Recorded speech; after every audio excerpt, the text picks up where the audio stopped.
जिले के महाविद्यालयों में व्याप्त समस्याओं को लेकर एनएसयूआई के बैनर तले प्रदर्शनकारी छात्र छात्राओं ने 12 अक्टूबर की प्रातः जिले के अग्रणी महाविद्यालय पीजी महाविद्यालय के गेट पर तालाबंदी कर प्रदर्शन पर बैठ गए।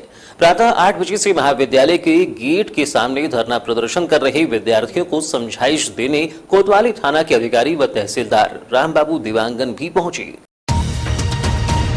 बता दें कि जिले में उच्च शिक्षा का सपना पाले जिले के युवाओं को महाविद्यालय में कई समस्याओं का सामना करना पड़ रहा है। यह केवल एक महाविद्यालय की समस्या नहीं है, बल्कि जिले के हर शासकीय महाविद्यालय की समस्याएं हैं, जहां भारतीय राष्ट्रीय छात्र संगठन एनएसयूआई ने ओबीसी छात्रों को छात्रवृत्ति, जिले में साइंस कॉलेज और गर्ल्स कॉलेज में पीजी कक्षाओं को प्रारंभ करने की मांग को लेकर 11 अक्टूबर को ही महाविद्यालय प्रबंधन को आंदोलन की चेतावनी दी थी, जिसके तहत 12 अक्टूबर को एनएसयूआई जिला अध्यक्ष दयाल वासनिक के नेतृत्व में एनएसयूआई पदाधिकारी एवं कार्यकर्ता पीजी महाविद्यालय के मुख्य द्वार पर न केवल तालाबंदी की बल्कि हड़ताल पर बैठ गए, जिसके चलते प्रातःकालीन प्रारंभ होने वाली कक्षाओं के लिए पहुंचे छात्र छात्राओं को महाविद्यालय के बाहर ही खड़ा रहना पड़ा। ऐसा ही कुछ आलम नगर के शासकीय कन्या महाविद्यालय का भी रहा, जहां भी एनएसयूआई के द्वारा तालाबंदी की गई। प्रदर्शन की जानकारी लगते ही कोतवाली थाने का बल तहसीलदार रामबाबू देवांगन सहित मौके पर पहुंचे, जहां उन्होंने प्रदर्शनकारियों को समझाने का प्रयास किया, लेकिन प्रदर्शनकारी अपनी जिद पर अड़ी रही। इस दौरान पुलिस ने सख्ती के साथ प्रदर्शनकारियों को हटाया और समस्याओं को लेकर महाविद्यालय प्रबंधन एवं उच्च अधिकारियों से चर्चा करने का आश्वासन दिया, जिसके बाद मामला शांत हुआ, जिसके बाद ज्ञापन सौंपकर महाविद्यालयों के मुख्य द्वार पर लगे हुए ताले खोली गए।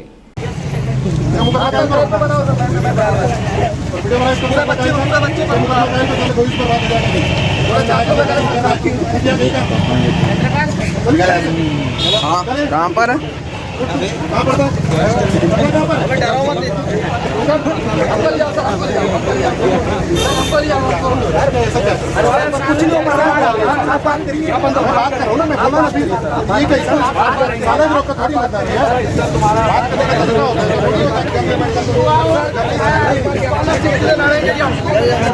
विजुअल। इस दौरान एनएसयूआई जिलाध्यक्ष दयाल वासनिक ने कहा कि विगत काफी समय से पूरे जिले में एनएसयूआई ओबीसी छात्र छात्राओं को छात्रवृत्ति नहीं मिलने से छात्र छात्राओं को हो रही समस्याओं से कॉलेज प्रबंधन शासन प्रशासन को अवगत करा रही हैं, लेकिन छात्रों के इस जायज हक को लेकर गूंगी बहरी सरकार के साथ ही कॉलेज प्रबंधन और जिले के जनप्रतिनिधि कोई ध्यान नहीं दे रहे हैं, जिससे गरीब परिवार से आने वाले ओबीसी छात्र छात्राओं को आर्थिक परेशानियों का सामना करना पड़ रहा है। उन्होंने कहा कि छात्रवृत्ति समेत अन्य मांगों को लेकर जिले के समस्त महाविद्यालयों में तालाबंदी कर प्रदर्शन किया गया है। प्रदर्शन के दौरान जबरदस्ती प्रदर्शन को बंद कराने का कार्य भी किया गया, जो कि अनुचित है। हालांकि तहसीलदार ने कलेक्टर से बातचीत कर बताया है कि 2 दिन के अंदर छात्रवृत्ति की समस्या का समाधान कर दिया जाएगा और यह मांग पूरी नहीं हुई तो 2 दिन बाद फिर से आंदोलन किया जाएगा, जिसकी जिम्मेदारी शासन प्रशासन की होगी। विगत 2 सालों से जो ओबीसी की छात्रवृत्ति रुकी हुई है और विगत 4 से 5 सालों में जो एमएससी और बीएससी का जो गोरख धंधा चल रहा है सीटों को लेकर में, और जो प्राइवेट का निजीकरण कर रहा है, प्राइवेट कॉलेजों से जो कमीशनखोरी चल रही है इन लोगों की मिलीजुली शासन और प्रशासन की, उसके विरोध में आज बालाघाट जिले की पूरे महाविद्यालय की तालाबंदी की गई थी एनएसयूआई के द्वारा। और हमारी ये मांग थी कि पूरे बालाघाट जिले के जितने छात्रवृत्ति वाले जो बच्चे ओबीसी के, उनको जल्द से जल्द छात्रवृत्ति मिले और साइंस कॉलेज का निर्माण हो। मैं आपको बता दूं, बालाघाट जिले में 70 से 80 सीटें हैं, उसको लेकर में हर वर्ष सीटें बढ़ाई जाती है और बैठने की जगह कुछ नहीं है। 150 सीटें इस वर्ष बढ़ी है। सीटें बढ़ाना कोई इसका हल नहीं है, इसका एकमात्र हल है कि यहाँ पर एक साइंस कॉलेज का निर्माण हो। हम एनएसयूआई के माध्यम से 2 सालों से हम मांग कर रहे हैं कि बालाघाट जिलों में साइंस कॉलेज का निर्माण हो, लेकिन यहाँ के जो भ्रष्ट जनप्रतिनिधि लोग हैं वो प्राइवेट इंस्टीट्यूट वालों से मिले हुए हैं, प्राइवेट महाविद्यालय वालों से मिले हुए हैं और मिलकर इस टाइप की हरकतें कर रहे हैं। तो इसका विरोध पूरे बालाघाट जिले के एनएसयूआई के द्वारा किया गया। आज तालाबंदी की गई, लेकिन तालाबंदी के साथ साथ हम लोगों ने मांग भी की है कि छात्रवृत्ति वाली जो समस्या 2 दिनों के अंदर होना चाहिए। लगभग कितने छात्र हैं जिनकी छात्रवृत्ति रुकी है और कितनी छात्रवृत्ति अभी तक रुकी हुई है? बालाघाट जिले में लगभग 8000 बच्चे हैं पूरे जिले में जो ओबीसी की छात्रवृत्ति रुकी हुई है। और एक्चुअल में विषय ये है कि इसमें 2 महीने पहले एनएसयूआई ने पूरे जिले में तालाबंदी करी थी। तालाबंदी करने के साथ साथ अभी कुछ दिन पहले दूसरे संगठनों के द्वारा भी रैली कर गई, लेकिन ये प्रशासन है, इनके कान में कोई जू नहीं लग रही है। तो ये छात्रवृत्ति का विषय बड़ा गंभीर विषय था। तहसीलदार महोदय के माध्यम से जो कलेक्टर साहब से बात की गई है, उनके माध्यम से आश्वासन दिया गया कि 2 दिनों के अंदर ओबीसी छात्रवृत्ति प्रदान की जाएगी।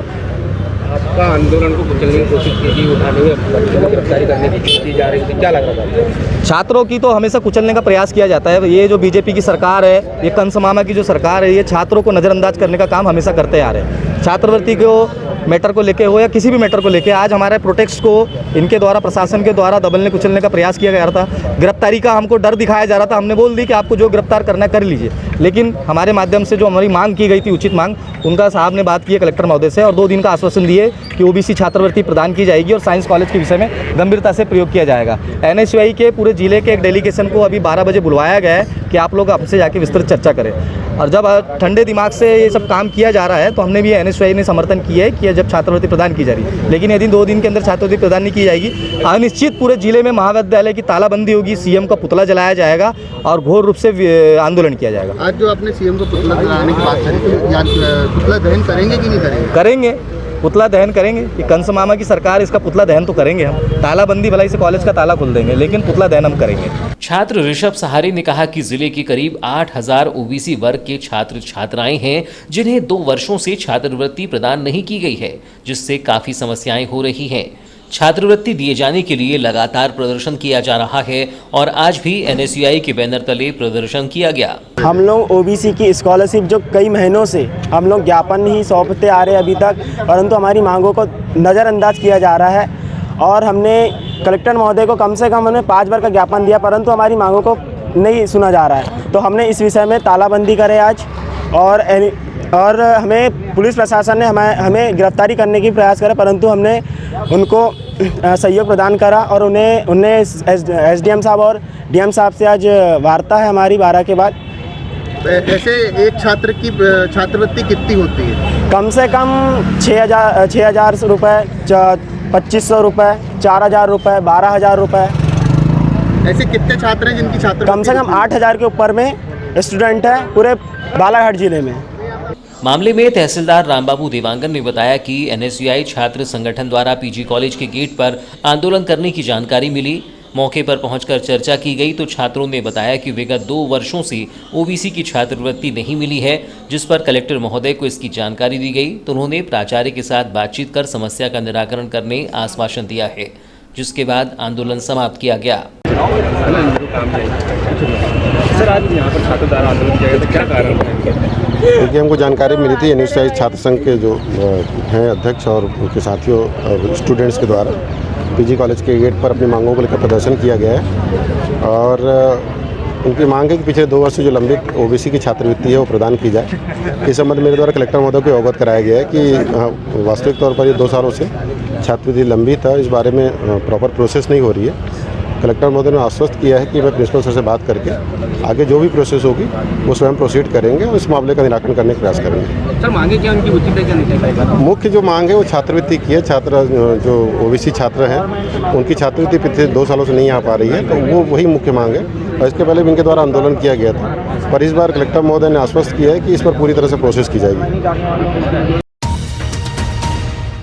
गांव की 8वीं पास सक्रिय जॉब कार्डधारी महिला मीट बनकर अब शासन द्वारा मनरेगा के तहत करवाए जाने वाले कार्यों की मॉनिटरिंग करने व्यवहारिक और प्रायोगिक रूप से पूरी तरह से तैयार हो गई है। शासन की मंशानुसार प्रत्येक ग्राम से 5 महिलाओं को मीट के लिए चयनित करने की प्रक्रिया के बाद बालाघाट जनपद पंचायत अंतर्गत 500 से ज्यादा चयनित महिलाओं को मीट कार्य का 3 दिवसीय प्रशिक्षण दिया गया, जिसके बाद अब महिलाएं पूरी तरह से मैट कार्य को लेकर प्रशिक्षित हो गई हैं। गौरतलब हो कि मीट के लिए चयनित की गई महिलाओं का जनपद पंचायत बालाघाट में 3 दिवसीय प्रशिक्षण की शुरुआत बीते 8 अक्टूबर को की गई थी। 4 बैच में चिन्हित महिलाओं को मैट से संबंधित कार्यों के लिए प्रशिक्षण प्रभारी जिला पंचायत मनरेगा कार्यक्रम अधिकारी रूपेश इवने द्वारा उन्हें मेट कार्यों से संबंधित व्यवहारिक और प्रायोगिक प्रशिक्षण दिया गया, जिसके तहत 8 अक्टूबर को व्यवहारिक, 9 अक्टूबर को फील्ड प्रशिक्षण में लेआउट और तीसरे दिन ग्राम पंचायत के कार्यों के बारे में समझाने के साथ ही व्यवहारिक और फील्ड प्रशिक्षण के बारे में और प्रशिक्षित किया गया, ताकि महिलाएं पूरी तरह प्रशिक्षित होकर मेट के कार्यों को जिम्मेदारी पूर्वक कर सकें। महिला मेट को यह भी जानकारी दी गई कि शासन के विकास कार्यों की मेट की भूमिका में मॉनिटरिंग करते हुए अपनी छवि को बनाए रखें, अर्थात कार्यों में किसी भी प्रकार के भ्रष्टाचार से जुड़े कार्यों को न करें। प्रशिक्षण प्रभारी रूपेश इवने ने बताया कि सभी चयनित महिलाओं को व्यवहारिक और फील्ड पर मेट से संबंधित कार्यों को लेकर प्रायोगिक प्रशिक्षण पूरा हो गया है। अब यह प्रशिक्षित महिलाएं मेट कार्य के लिए पूर्ण रूप से तैयार हैं। बताया जाता है कि गांव के मेट के लिए चयनित महिलाओं को अर्धकुशल श्रमिक के तहत पारिश्रमिक का भुगतान किया जाएगा। वहीं दूसरी ओर पुरुष मेट महिला मेट को लेकर विरोध कर रहे हैं। वहीं गत दिनों कटंगी क्षेत्र में गांव में चयनित महिलाओं में समूह की महिलाओं को नहीं लिए जाने पर भी स्व सहायता समूह की महिलाओं ने विरोध दर्ज किया है। फिलहाल समाचारों में वक्त है एक छोटे से ब्रेक का। ब्रेक के बाद हम फौरन हाजिर होते हैं। तब तक बने रहिए BTV न्यूज़ के साथ।